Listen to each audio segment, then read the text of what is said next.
Okay. We are now joined by Steve Riley of LA Guns. How are you today?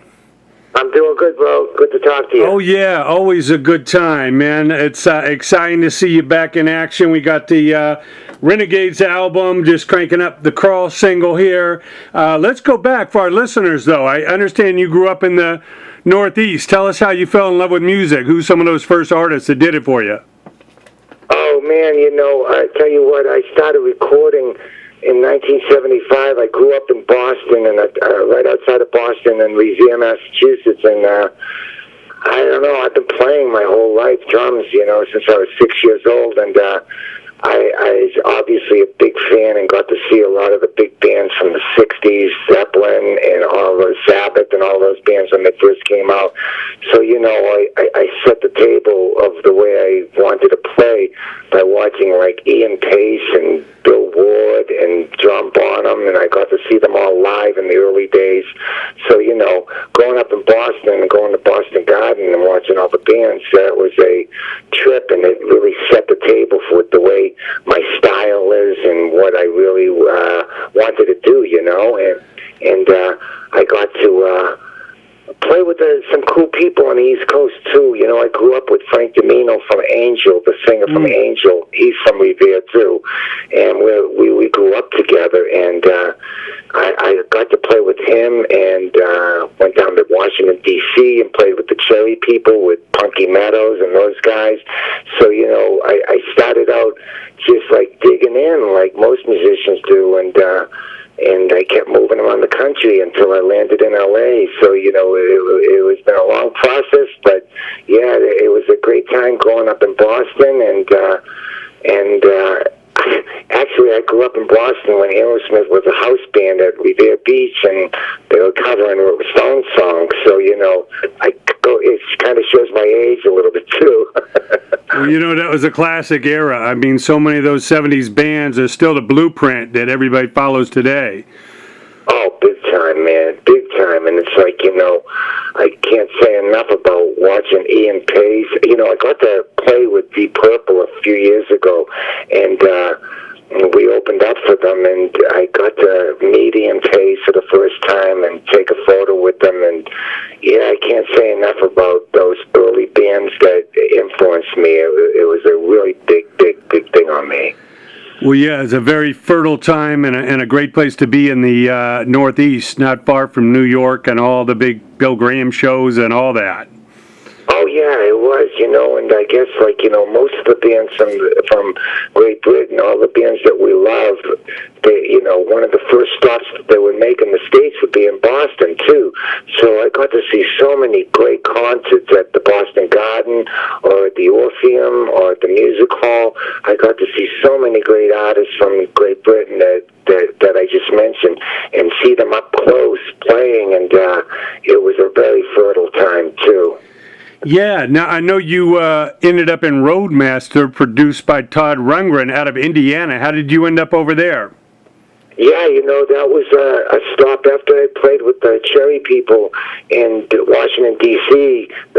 Punky Meadows and Frank Domino left, and they formed Angel, and they came out to Los Angeles, and that was when another guitar player in the Cherry People, Rick Bennick, had gone to Indiana to play with this band Roadmaster, and they were just getting ready to do their album with Todd Rundgren, and they said, do I want to come out and check it out? And I said, of course. So I flew from D.C.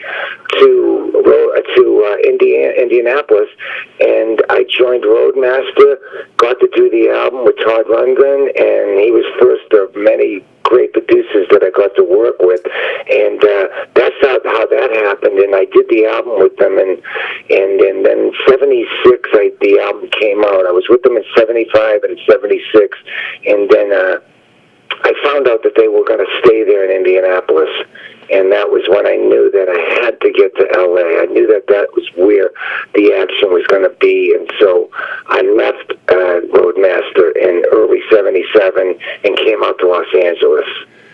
So did you have people you knew out here, or did you just jump in the pond? No, I did. Mickey Jones was the bass player from Angel, and he had recently left Angel, and I was friends with all of those guys in Angel for years, and when he came out here, he started his own band, and he called me right away and said, do you want to come out here? I know you're doing the Roadmaster thing, but do you want to come out to L.A.? Because I got a production deal, and I got this going, and like, da-da-da-da-da. And I said, of course, I'd love to.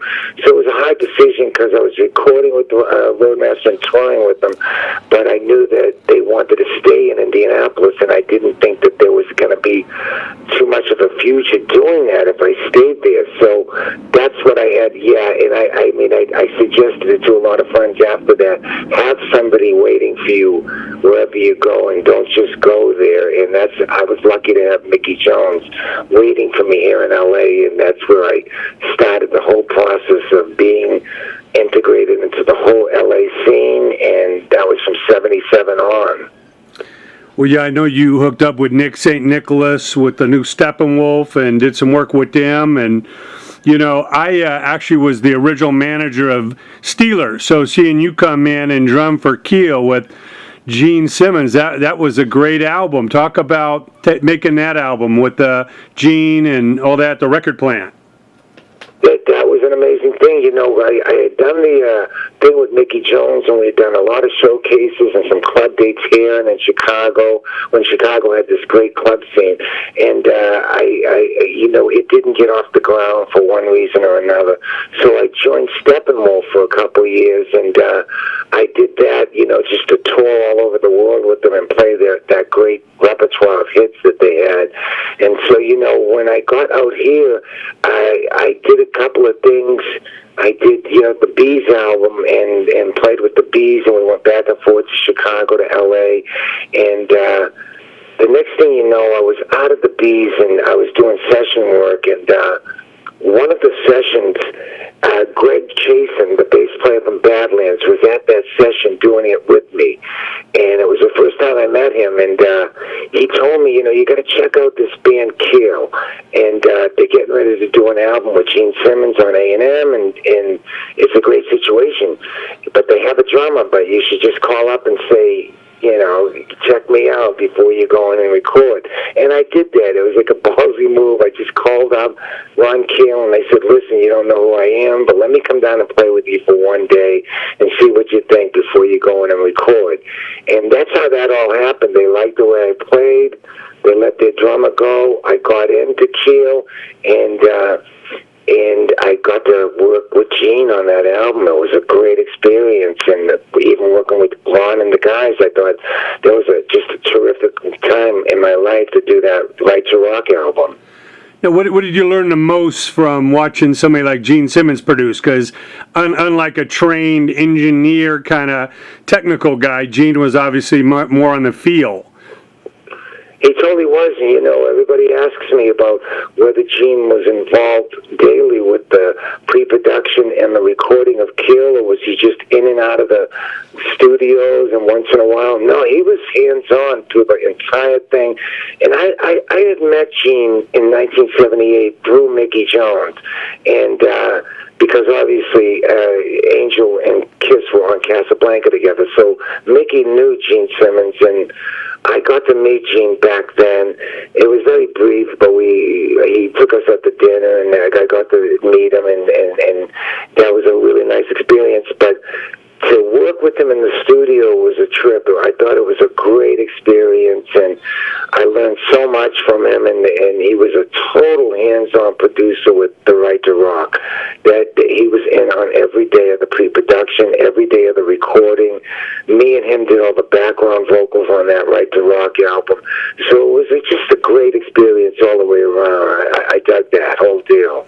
Yeah, and from there, I know you joined Wasp, of course, with The Last Command, Inside the Electric Circus. Obviously Blackie's still doing it, but he's been through a lot of players. I know you had high respect for Randy Piper. Talk about your best memories of your Wasp era.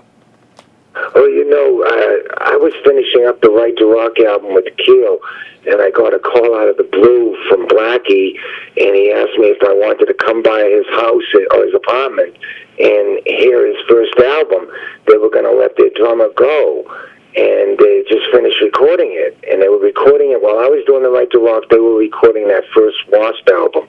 And I went over to his house, and he played the first album and told me they got the Maiden management, the Iron Maiden machine around them, and they're getting ready in 2 weeks to go over to Europe to do a pre-production to start the tour over there in England. And I said, can I just go home and give you a call back tonight?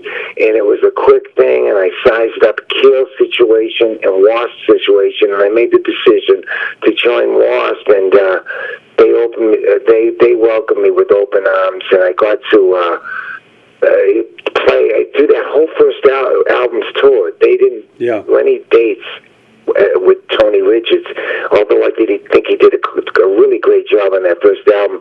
He was let go before they did any dates outside of LA, so I toured behind the first whole Wasp album, and then I was fortunate enough to go and do Last Command with them, and that was a big pivotal album for Wasp with Blind in Texas and Wild Child, and I'm really proud that I got to play on that album and be in that band. And so, I did that for like 4 years. I did the next album, Inside the Electric Circus, and then the following album, Live in the Raw. And so I had a great time with that original Wasp, and I thought that original Wasp with Chris Holmes, Randy Piper, Blackie, and myself, I thought we were a great band, and it was a real hard thing to accept that band was being disbanded, and it was a hard thing to accept, and I just had to go with it. Blackie let Randy go, then he let me go, and then he let eventually Chris go, and it is what it is, but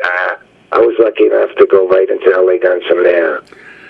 Well, like you said, you had a all-star band. You had major management with Maiden and Smallwood. I mean, you had Capitol Records behind you. In retrospect, what do you think it was that didn't make Wasp, connect on a Kiss type level? You know what? I think that we were so good live, too. I know theatrically we were really tremendous. We had a great show, and we always had a great stage presence. But I thought that we played and sonically sounded amazing. I thought that we blew off a lot of headliners. I think that a lot of headliners had to follow an amazing Wasp show. And when I was with that band, we were just on fire. And for some reason or another, it was always kind of a backseat to Motley or a backseat to some of the other bands, and we didn't quite achieve that status, but I thought that we were as good or as better than most of those bands. We sounded great, and I thought that the band was just a tremendous sounding band, and we had all kinds of personalities into it, and it was just one of those things. I was still happy with the success Wasp had when I was with them, and it took me to another level, but it's one of those things where, it was what it is, and then once that original band was disbanded, and he went with a bunch of rotating people around him, I don't think it was ever really the same as that first 4 years of Wasp. Yeah, I was there at Long Beach Arena. I can attest to, the live power. I guess it really came down to they just didn't have the right radio song, because radio still ruled. This was, early MTV days. So without a song on a radio, I mean, you're going to be a cult band. Absolutely, and I think that we got close with Wild Child and Blind in Texas, but we never really had the breakout hit that could pull Wasp into the radio stratosphere. And it's funny you mentioned that, because that was my last show I did with them in '87. We were recording the Live in the Raw album on a bunch of different shows, and one of them was Long Beach, and that was absolutely my last show with them. And right from there, a month later, I joined LA Guns. Well, we're congratulating you, celebrating your tenure. Obviously, you've been with LA Guns for a lot of albums and a lot of years. I know it's been a lot of ups and downs and, different members, but I know this brings us all the way, to the new album. And, I know, like I say, the M3 shows really open up the door for you guys to have a life, with this lineup. Talk about, when they asked you to do an album, what your first thoughts were. Well, when Kelly got back with me, my battery mate, my other half of the rhythm section that did all of those early LA Guns albums, I was not only getting my best friend back, but I was getting my partner and the rhythm section back. So I knew that we could power anything that we played with. And I knew that Kelly and I had a fusion that was really unmistakable. We played really well together. So, when we did M3 with Kurt Froelich and Scotty Griffin, and Scotty had been with the band for a number of years too, but when we did that show, it went over so good that it snowballed into a management asking us to join New Breed with Eric Baker and Bobby Collin. They wanted to sign us right away for them to manage us. And right after that, they got us the Golden Robot Records deal and had a sign with Sullivan Big over a big-time agency. And we were off and running. We were sitting on so much material that each one of the four guys wrote that we were prepared, and we did like a 2-month thing over the internet with exchanging songs because everybody lives all over the country apart from each other. And we just went through a 2-month internet pre-production where we were exchanging ideas and songs, and like 25 to 30 songs we were sending back. And we pared it down to 10 songs, and we went in November and did it old school. We did a couple of days pre-production, 7 days of recording, and 4 days of mixing, and we were happy with this great organic album that we came out with, Renegades. It's such a deep album, and Crawl's just the beginning of it. It was a great song to come out with because it was such a great groove and such a great mid-tempo groove song and an LA Guns flavor to it. But we have some really great songs on this album that we can't wait for everybody to hear. Yeah, I know it's exciting to have Kelly back. We interviewed him last week, and I know it was, something he had no idea was going to be on his crystal ball moving forward. So I know you guys are energized, together. Now, I know you had a tight budget and, tight, number of days in the studio. What studio did you record at, and why did you choose that engineer and studio? Because I had been, I just finished doing 4 albums in a row with Andy Johns, and he's such a great producer and such a great history, and I became so close with them doing those 4 albums with LA Guns that he had passed away. Otherwise, I would have had him produce this album. But what I did was I just took the production reins, and I used pretty much the studios that we used with Andy and the engineer that we used with Andy. And I went over to Maid's studio in North Hollywood to do the pre-production because I know Bobby over there for years. And then we went right into Stad Street Studios where we recorded in Van Nuys with Andy Johns. And so I used pretty much the same template that we had used with Andy Johns. And June Maracasa, he was the engineer on our albums, and I used June, and me and June mixed it together and we mastered it together. And so I took over the production reins, and I'm happy I did because I learned so much from Andy. I learned so much from Gene, Andy, Tom Werman, Todd Rundgren, all these people that I worked with. I picked up a lot from all of those guys, and I was really fortunate to work with a lot of good producers, so I was ready to produce an album. Yeah, well, with the lineup of experiences like that, I mean, obviously with a good engineer and a good studio, you can really chart your own course, especially independently these days when you don't have a lot of extra time to dick around. Yeah, you really don't. You don't have that big budget where you can dick around, like you said, and just like almost overthink an album, and go overboard, overthinking it, and doing too long of a pre-production. We kind of did that on Hollywood Vampires. I'm glad with the way it turned out, but we had this long pre-production for like 6 months. It was crazy. This right here was old school. This is like doing the old Sabbath way of doing the first 2 Sabbath albums. Just go in and record it and make it organic, and if you're prepared like we were, then you really set up though, and we made sure we were prepared before we went in and recorded, so that process was really quick. We had a 7-day recording schedule, and we just really dug in. I was proud of the guys. Everybody really dug in and did their thing. Well, I know you've been a lot, through a lot with the band, and over the years seen a lot of musicians come and go. So you obviously, know the course you want to chart. But what advice do you have to, young creative people coming up? I know that business is quite different, but, as far as a player dedicated to their instrument and as a songwriter, what have you gleaned that you can kind of impart on the next generation? Well, I think that, nobody's going to get the big budgets anymore. That's over. That's not going to happen anymore, that big budget, that big machinery that's going to be around you. So, that was a luxury back in the day to have that kind of budget to work with. So my, best suggestion is to almost do what we did. Just be prepared before you even go into a pre-production mode. Be prepared to know what songs you want to record, what songs you want to work on, and then you'll be able to jump into those studios and do what you got to do. If you don't go in prepared and know exactly what songs you want to work on and how you want to approach them, it could be troublesome because there's no budget to have that luxury of saying, oh, we've got 3 months to record this album. No, even us, we had such a tight budget and tight schedule, flying all the guys in from different areas, that we had to be totally prepared and know exactly what we wanted to do.